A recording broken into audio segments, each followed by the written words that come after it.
All right, so this is the 5D Mark IV. It's been my workhorse, my main photo and video camera for the past 3, almost 4 years.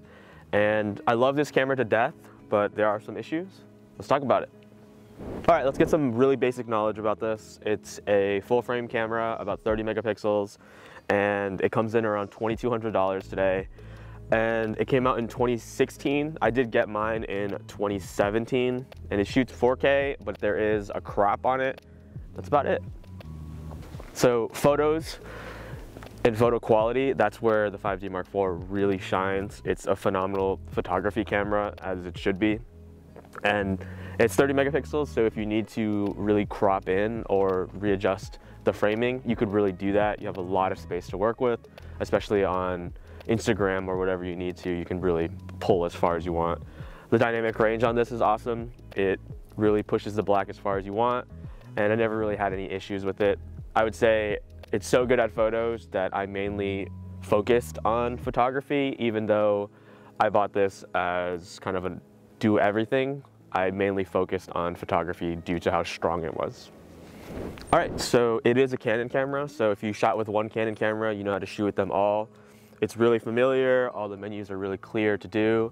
If you are in a pinch and you need to figure out something new, you can go through the menu and you should be able to figure it out in no time.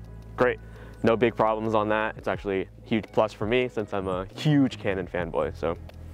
All right, so one of the main selling points for this thing is the dual pixel autofocus. It's phenomenal, it's great for photos. You can really rely on it to do anything, and for video as well. It's great, especially if you're a one-man shooter like I am. You could really rely on it. Fantastic. There are some things that I wish could be improved, and it's starting to show its age from 2016. The autofocus zone is primarily in the center, and so the edges you won't be able to really focus on. Not a huge deal. It just sometimes affected how I framed a lot of my photos. And yeah, reliability on it is fantastic, even in 2020. Awesome. All right, let's talk about durability. This thing is awesome. It's weather sealed.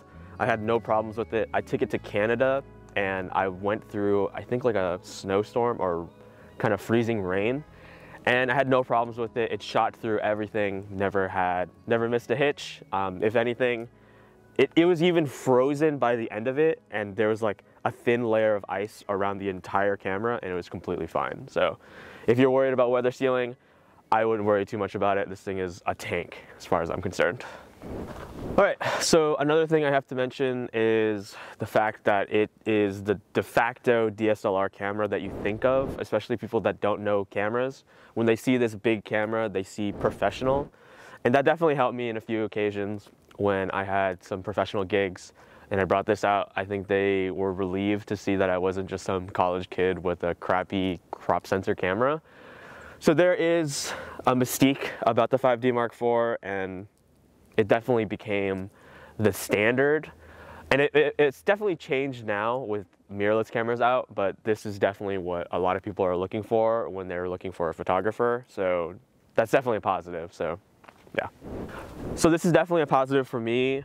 It has native support for Canon glass, obviously. So I've been invested in the Canon ecosystem for about like 5 years now. So I was looking for a professional camera that could really use that, so I tried to stay within Canon. At the time, there was a better camera called the Sony a7 III that was really appealing, especially for video recording, but I wanted to stay within the family so that I could really use the dual pixel autofocus. So that's a positive, even though it's definitely obvious. All right, so let's get into some negatives. The weight and size of this camera is definitely a negative. It's starting to show its age. It might have been fine at the time in 2016, even good, but with mirrorless cameras being offered from Canon and everyone else, especially the EOS R from Canon, which is basically just the 5D Mark IV in a mirrorless form, it's really hard to recommend this really big, unwieldy camera. Okay, so one really bad thing that I wish was fixed was that this screen isn't a flip out screen, even though it is really clear and it's touchscreen and it's phenomenal to use. It's just, I wasn't able to shoot those high angles and low angles that I really wished I could because there was no flip out screen. And more importantly, for video, That's a huge issue, especially if you record yourself like I do. I have a monitor that I specifically bought for this, so if you plan on buying the 5D Mark IV and you plan on doing videos, I definitely recommend buying a monitor. I can't tell you how many times I forgot to bring my monitor, and I just went home and just gave up on the video altogether. It's just another thing that you have to bring for the 5D Mark IV because they didn't want to add. So yeah, no flip out screen, not a good thing. All right, let's talk about the main reason why this will never be a good video camera. And this applies for the EOS R as well.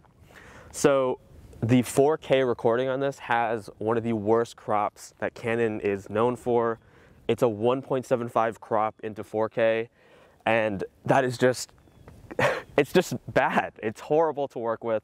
There's a bunch of videos saying that you can just walk back, you can pan back, and you'll get that range back. And there's another guy that justifies it by saying that you can shoot in 1080p, and then if you want, you could switch to 4K and you have a different focal length, which is true. And if you need that extra reach, then sure, maybe for like sports videos, it's useful, but it doesn't justify the 4K crop. It is just really horrible to use. And to use 4K on the 5D Mark IV, you have to buy a specific lens, specifically the Sigma 18-35. And it's made for crop sensor cameras. So when you put it in 4K, it crops in perfectly, so you have the full sensor readout. And that's the lens I use. It's just you have to buy a specific lens to do it. And it's just not great to do. I really hated it. And I really wish that I could use my really expensive glass that I bought for photography for video as well, like the 16-35 or 17-35 f4 IS, but I wasn't able to do it. And so if I ever wanted to do photo and video, I had to carry along another really heavy, expensive lens from Sigma. And don't get me wrong, the videos that came out of that combo, the 5D Mark IV and the Sigma 18-35, it's awesome. It's just not worth the amount of effort that you have to put in to get that quality out of the camera. And so I guess if you really want to, if you want to get an extra gimbal, an extra lens, and you want to carry all that around so that you can get the best quality out of the 5D Mark IV, you can. It's possible. Okay, so another huge issue is the video codec and the archaic video files that come out of this thing. It uses the Motion JPEG video codec, and so the files are huge, they're unbearable to use, and the workflow because of it becomes such a big hassle that it's just not worth it.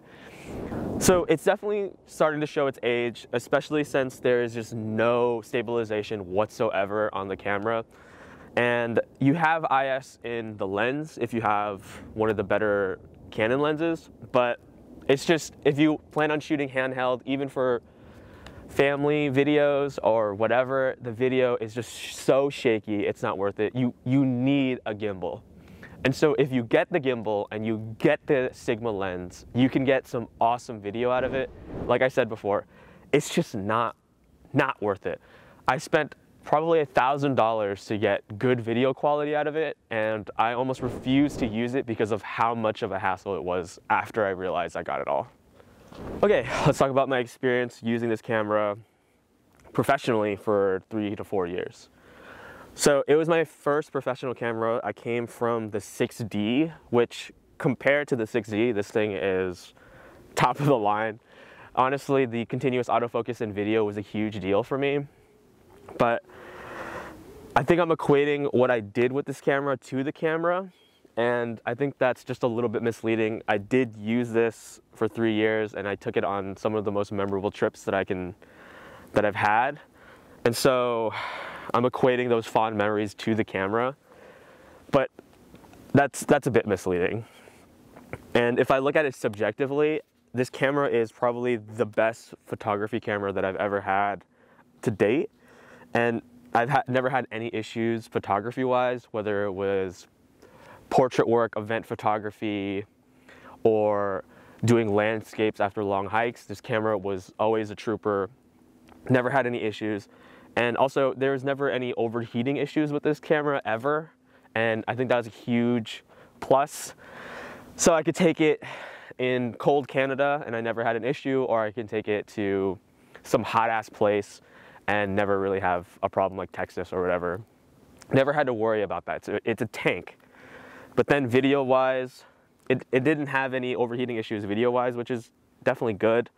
But it was just so cumbersome to use this camera as a video camera that I just really rejected video work altogether. And now that I've moved on from it, it definitely opened the doors that I'm really more comfortable doing video work, and I'm excited to get back into that. Okay, so if you know what you're getting into, I think the 5D Mark IV is a great option. If you're like me and you're moving from an entry-level full-frame camera from Canon, like the 6D, this is the natural progression that you'd want to go to. This one has the better autofocus, and you have continuous autofocus in video. It's a great option. But this only allows you to dabble in video work, and if you were looking to do more professional work with video, this certainly can do it. It's just a lot more cumbersome than it's worth. And so I didn't realize how much more video work I'd like to do until I realized the shortcomings of this camera, and that's the reason why I upgraded. But if you're a person that only wants to do photography and that's your main focus, this is a great option. You can get it on sale. Used, it is a great option and it's cheaper. And if you really like the DSLR format, this is probably the best option that you can look for. So yeah, if you have that in mind, I would recommend it. But if you have any interest in video work whatsoever, I would say look elsewhere. All right, so that's the video for the 5D Mark IV. If you liked the video, please give us a thumbs up. It helps us out a lot. And if you want to see more videos like this, give us a subscription. It really does help us. And if you want to see us review something else, drop a comment, and I'll see you guys later.